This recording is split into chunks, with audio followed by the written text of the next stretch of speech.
ఇంకా నాకు మనిషి జన్మ వద్దు అనుకున్న వారు అరుణాచలంలో ఉన్న మోక్ష మార్గం నుంచి బయటికి వస్తే మనకి ఇంకొక జన్మ ఉండదండి. కాకపోతే అందరూ ఒకేసారి వస్తారు.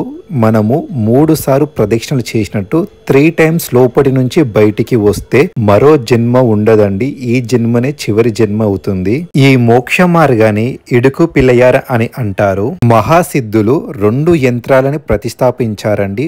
ఒకటేమో కాలభాగం సైడు, మరొకటేమో భూభాగం లోపటి యంత్రాన్ని ప్రతిష్టాపించారు. ఎవరైతే సరే 3 సారి దీనిలో నుంచి బయటికి వస్తారో వాళ్ళకి ఎముకల సమస్య ఉన్న రోగాలన్నీ వెళ్ళిపోతాయి. గిరి ప్రదక్షిణ చేసిన వాళ్ళకి ఎంత పెద్ద అలసట ఉన్నా ఈ మోక్ష మార్గం నుంచి బయటికి వస్తే వెళ్ళిపోతాదండి. ఫుల్ వీడియో మన యూట్యూబ్ ఛానల్లో ఉంది, తప్పకుండా చూడండి. మరిన్ని ఇన్ఫర్మేషన్ వీడియోస్ కోసం మన ఛానల్ ని సబ్స్క్రైబ్ చేసుకోండి. అరుణాచలం రాత్రి పూట చెయ్యకండి, మార్నింగ్ పూట చేసేనే ప్రతి ఒక్క ఆలయంలో దేవుని దర్శించుకునే భాగ్యం మనకు కలుగుతుంది.